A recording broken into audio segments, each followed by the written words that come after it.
안녕하십니까. 오늘은 제 유튜브 채널 세 번째 시간으로 제 유튜브 채널 맨 앞에 페이지에 보시면요, 유튜브를 소개하는 글이 있는데 그 글하고 좀 연관되어 있다고 보시면 되겠습니다. 제 유튜브 채널이 지향하는 바 신앙적 목적에 대해서 오늘 함께 잠시 나누도록 하겠습니다. 그동안 한국 교회는 세계 기독교 역사상 그 유래를 찾아보기 힘들 정도로 어떤 외형적이고 양적인 엄청난 성장을 이루었습니다. 반면에 오래전부터 또한 그거와 맞지 않게 영적 침체의 그 길을 계속 걷고 있고요. 그 깊이를 가늠할 수 없을 정도로 지금 미래가 불투명해 보일 정도로 그 침체의 늪이 점점점 깊어지고 있는데요. 하나님의 뜻은, 교회를 향한 뜻은 분명히 교회가 양적으로 또 질적으로 건강한 교회로 성장 지속 가능한 것일 것입니다. 저희가 병원을 가면은 아파서 병에 대한 원인 분석부터 하죠. 그래야만 정확한 또 그에 맞는 진단과 처방이 가능하고 그 환자를 치료할 수 있기 때문입니다. 저희가 잠시 왜 이렇게 양적이고 외형적인 그 급속한 성장에 맞지 않게 왜 이렇게 영적인 침체의 늪속으로 계속 한국교회가 빠져들고 있을까? 저는 그것을 불균형의 성장 때문이라고 보는데요. 왜 그 불균형이 이루어지고 있을까요? 저는 그것이 신학에 기반한 어떤 학문적인 지식 전달에 한국교회가 너무 치우쳤던 것이 아닌가. 지식으로 하나님 말씀과 예수 그리스도를 가르치려고 했던 것이 지금의 그 불균형을 이루지 않았나. 물론 지식도 중요하지만 그거의 그 어떤 말씀이나 예수 그리스도는 지식으로만 알 수가 없기 때문에 이런 현상이 벌어졌다고 생각할 수 있는데요. 지식으로 가르침으로써 성도들의 어떤 지적인 동의는 얻어낼 수 있을 것입니다.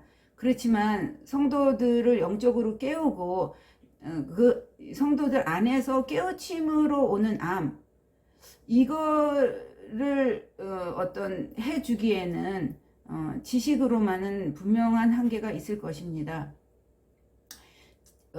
지식으로는 우리 안에 믿음을 집어넣어 줄 수는 없을 것입니다.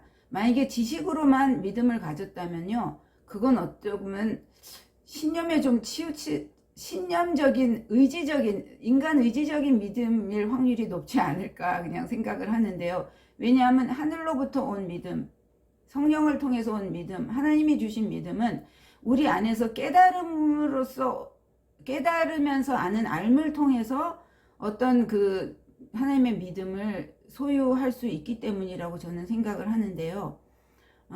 잠시 여기서 말씀을 나누도록 하겠습니다. 요한복음 17장 3절에 영생은 곧 유일하신 참 하나님과 그가 보내신 자 예수 그리스도를 아는 것이니이다 라고 말씀하셨습니다. 저는 여기서 예수 그리스도를 아는 것이니이다가 과연 그냥 공부로 지식으로 막 알아서 알 수 있는 부분인가 라는 의구심을 계속 가지고 있었는데요. 한 번은 어떤 목사님 설교를 통해서 여기서 아는 알미라는 것은 어떤 깨달아서 아는 암, 깨우쳐서 아는 암이라고 말씀을 하시길래 내가 하나님 은혜로 성령 안에서 생각하고 있었던 게 맞았구나 라고 다시 좀 확인할 수 있었던 것 같습니다. 어린아이가 태어나서 그러니까 좀 자라면 유치원 가고 그 다음에 초등학교 뭐 대학교 이렇게 가죠.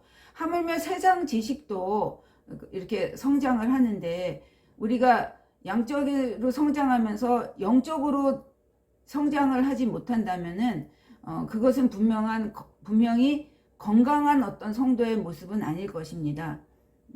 그래서 제 채널의 목적은 예수 그리스도를 영적으로 설명하고 알리고 또 나누는 가운데 성도들은 하나님과 그분을 알아가며 우리 각자의 문제점을 발견하고 삶의 문제를 해결받는 것에 있고요.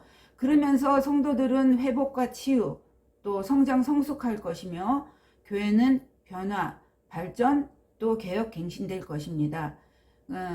다시 한번 말씀드리면요. 그렇게 함으로써 예수 그리스도의 복음의 능력이 회복되고 또 살아나는 것에 전 제 유튜브 채널에 목적하는 바가 있다고 말씀드릴 수 있겠습니다. 이것은 더 이상 지체할 수 없는 하나님의 뜻임을 저는 분명하게 확신을 하는데요. 하나님께서 왜 세상 피조물들이 하나님을 부인할 수 없을 정도로 세상을 보면은 그 피조물들을 보면은 하나님의 증거들이 곳곳에 나타나 있다, 이런 성경 말씀이 있잖아요. 우리가 깨어서 세상이 흘러가는 어떤 역사나 뭐 어떤 그 상황을 보면은 정말 하나님이 세상을 향한 뜻, 또 교회를 향한 뜻도 저는 분별 가능하다고 이렇게 생각을 하는데요.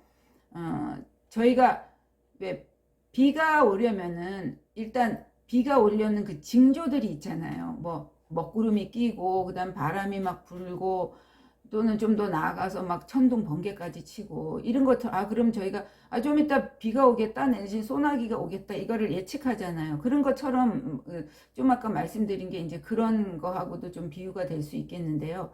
사실은 세상이 요동칠 때, 요즘처럼 막 너무너무 뭐 어떻게 될지 모르는 어떤 막 이런 불안한 어떤 세계사의 어떤 흐름 속에 하나님의 뜻이 저는 더 명확하게 드러난다고 봐요. 그 두 가지로 짧게 살펴보고 싶은데요. 하나는 역사고 또 하나는 과학기술의 발전. 예를 들어서 하나님의 뜻을 좀 왜 이것이 정말 하나님의 교회를 향한 뜻인지에 대해서 좀 같이 나누도록 하겠습니다. 일단 첫 번째 역사를 보면요. 중세시대 로마 카톨릭 교회가 엄청나게 양적으로 성장을 하고 뭐 정말 팽창을 했죠. 그거에 뭐 거의 모든 것을 걸었다고 해도 과언이 아닌데요. 근데 그 당시에 그 성도들이 사실은 성경을, 하나님 말씀을 손에 쥘 수가 없었기 때문에 교회에서 가르치는 신부님들이 가르치는 그것이 단 줄 알았을 거예요. 그러니까 근데 그 당시에 그 신부님들이 어떤 성경을 왜곡적으로 가르치고 하나님 뜻에 어긋나게 가르쳐도 성도들은 그게 맞는 줄 알고 쫓아갔고요. 그러면서 어떤 하나님 뜻이 막 분별도 안 되고 어떤 얼그러진 형태가 되면서 그런 와중에 또 막 그 전부터 어떤 교회의 바른 길, 그런 거가 그러면 안 된다, 옳지 않다, 하나님 뜻이 아니다 하고 희생하신 분들도 많이 있겠지만 그 전부터 그 당시에 어떤 1517년도에 종교 개혁이 일어날 때 대표적으로 뭐 루터나 켈빈 같은 분들이 영적으로 깨어 있어서 성경을 보니까 이게 교회에서 카톨릭 교회에서 가르치는 가르침이 영 틀린 거예요. 그런 거와 이제 맞물려서 95개의 반박문을 교회 문 앞에 붙이고 그러는 와중에 어떤 그들 시대적인 배경은 막 청동기 철기를 넘어서 산업혁명 시대로 막 가려는 막 그 발전 과정에 있어서 막 그 인쇄술이 막 발전을 했잖아요. 그래서 우리가 뭐 소통하려면 말 타고 막 몇백 길을 가야 되고 막 이런 와중에 그럴 필요 없이 인쇄술이 발달하니까 막 하나님의 뜻은 이거다라고 막 그냥 막 찍어서 막 수많은 사람들을 한꺼번에 소통하고 막 그랬잖아요. 그러면서 어떤 종교개혁의 어떤 불길이 유럽 전체를 막 이렇게 벌겋게 물들였다고 보는데요. 뭐 요즘 시대상하고 얼만큼 맞는지는 여러분들이 좀 한번 생각해 보시고요. 또 하나는 어떤 4차 산업혁명인데요. 사실은 저희 남편이 컴퓨터를 전공을 하고 지금 학교에서 이제 그쪽 분야를 가르치고 있는데요. 한 수년 전부터 막 저한테 뭐 블록체인이 어쩌고 저쩌고 뭐 AI 뭐 인공지능 막 얘기를 막 하는데 사실은 저는 불면증을 오래 앓으면서 제 한 몸 살아나기, 건강 지키기도 버거운 부분이 참 많이 있었기 때문에 그런 복잡한 어떤 뭐 전문적인 용어를 잘 못 알아듣겠더라고요. 애들한테 막 엄마는 컴맹이다 소리까지 들으고 막 모욕적인 언사를 들으면서 그래서 사실 맞는 말씀입니다.